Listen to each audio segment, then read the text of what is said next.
Hi everyone, welcome to another episode of the Cabinet Mission Guy.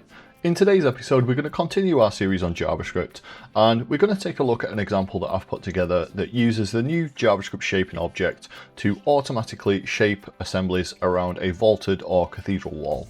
So for those of you who've never done this type of thing before, if we just go into plan view and take a look at some of the options we've got on walls, and I'm just going to draw a standard wall and just select that wall. On the left hand side we can choose the style of wall, and we can choose from a cathedral, a vaulted left and a vaulted right. I'm going to choose a cathedral just to show as an example. When we do, we get the option to input a vault height, so I'm just going to put this in at 1000. And we've also got a vault position, and I'm going to leave that in the center of the wall. But if we go into 3D, you'll see that it's given us a nice shaped wall in a cathedral shape. Now I figured what would be really nice is if we could utilize the JavaScript shaping object to automatically apply a vault or a slope to the tall assemblies that we place along these different types of walls. So what I'm going to do is I'm going to take you through what the UCS does to begin with, and then I'm going to take you through the UCS code itself. We've also built in a math library separate to the Cabinet Vision math library, just with a few examples of how we work with sides of a triangle, and we'll be expanding on that with different arcs and different measurements as well. So I'm going to switch this up to elevation view to begin with, and I'm just going to drag in a tall assembly and I'm going to place it on the wall here. And when I click on that assembly, I've got an option on the left hand side to choose a vaulted side essentially. So I'm just going to set this one to be vaulted left. And as you'll see, what it's doing is it's going to reshape the assembly around the wall size that we've got here. Once I do that, I've also got the option to add a shaped void in here as well. But I've also included a room parameter to be able to dictate the void size or the top filler size at the top of the units as well. Once I've got my parameter ticked, what I can do is then just copy the assembly over multiple times. And as you'll see, it will automatically shape to be in the correct size for the wall. The same is true if we switch to the other side. So if I go on to wall number 2 and then drag in my tall unit here. And for this one, what I'm going to do is I'm going to set this to be vaulted right. And as you'll see, just like with the left side, the assembly automatically resizes and reshapes to fit in the wall size. So I'm going to copy this one over again. And I'm going to do the exact same thing for the cathedral wall as well.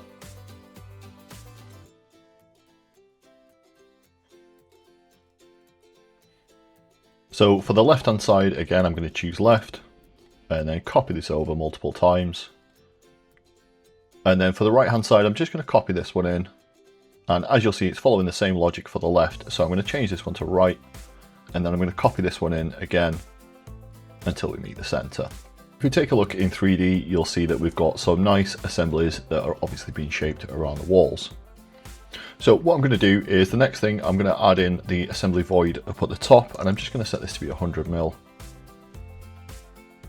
And as you'll see, what that's doing is it's moving the complete row of assemblies for all 3 walls to just give me a void distance down up at the top here.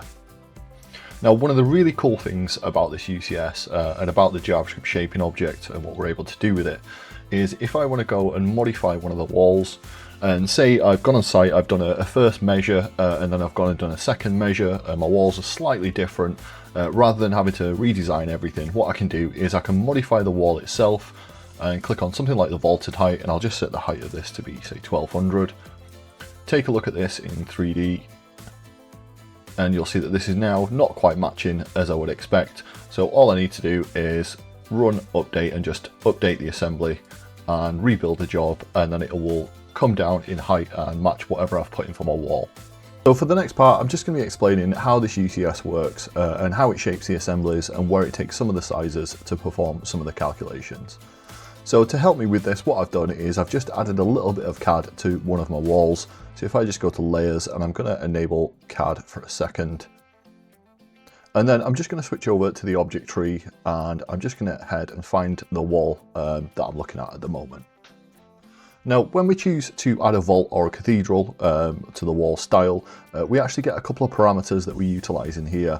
We get the vault height and the vault X position as well.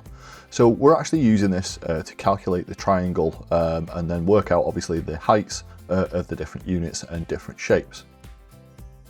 Now the way this works is we have the standard wall DY, and we'll see that that's 1200. And then we've got the vault height, which is up here, which is 1,000. So this is actually split into two. And then we've got the width of the wall, and then we've got the X position of the vault as well. If I just cycle along the different walls, and I'll find the cathedral wall, just highlight it here, you'll see the vault X position for this one is right in the center of the wall being 6 meters or 6,000 across, and the vault X position is 3,000 there. So it gives us this position here, which again helps us calculate the different distances and different sides of the triangle that we need to calculate the correct assembly sizes. So now let's go take a look at the UCS and see how this works. Now, luckily for me, this is quite a short and relatively simple UCS. So I'm going to head into code and just take a look at how this works. So to start with, we've got an attribute up at the top, which lets us pick the vault side that we want to apply.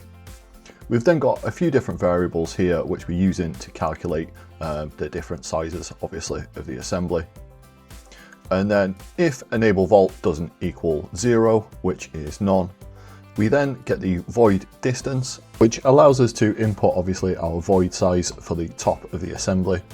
We then check to see if we have our room parameter present, and if we do, we remove that from cabinet level because we're obviously using the room one, and we set the void distance to be the room level parameter.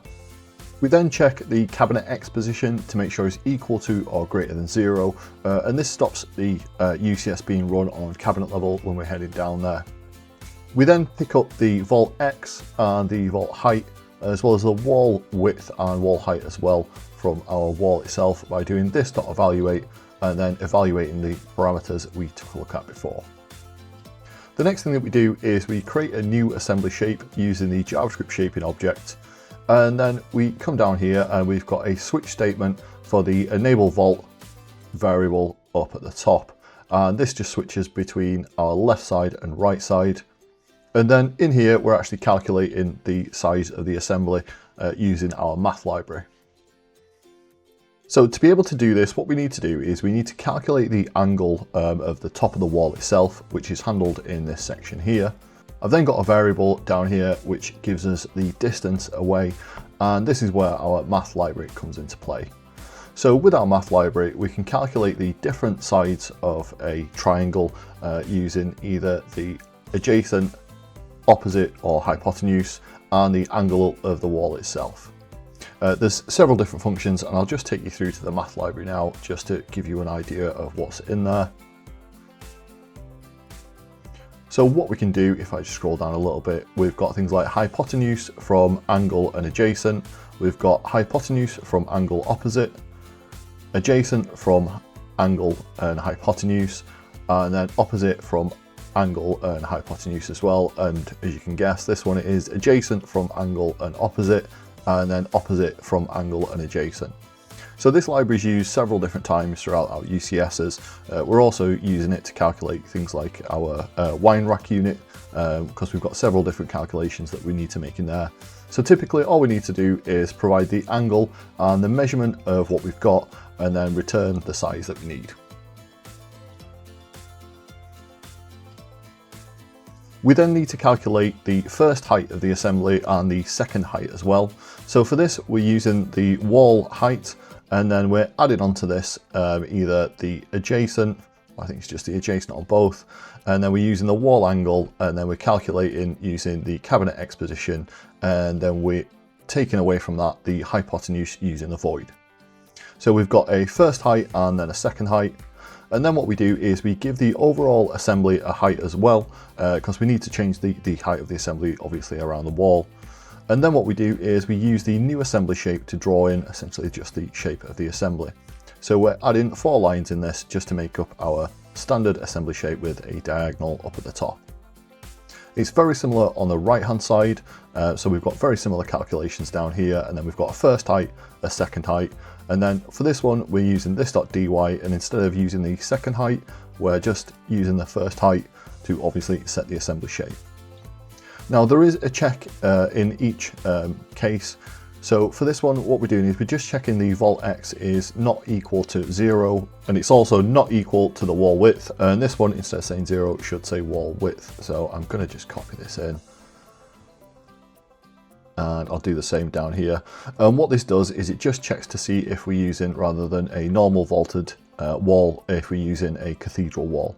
So we've got the same check in here and the same check in here as well. And the effect is, when we are using a cathedral wall, we make a slightly different calculation for the wall width, because we take away the vault X position if it's on the right hand side, or we set the wall width to the vault X position if it's on the left hand side.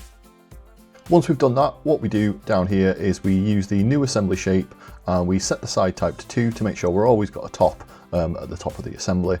And then we use this dot set shape to apply the new assembly shape to our assembly that we're placing on the wall. The last thing that we do is we remove the parameter, essentially the void or offset up at the top, if we have this set to none, and then we're at the end of the UCS. So again, it's quite a short UCS, even though we have a little bit of complexity in here using the math library, but this makes it a lot easier going forward when we come to make some of the more complex calculations that we need for, as an example, the wine rack unit. I'll make sure we upload the example UCS and also the example library as well. So as you're watching this, you should be able to head over to the Nexus community, and under videos and the Cabinet Vision guy, you should see this video and the example package to go with it. Feel free to give us a like, share and subscribe. We're also on Facebook, that's facebook.com/thecabinetvisionguy, and Instagram too, that's instagram.com/thecabinetvisionguy. Cheers!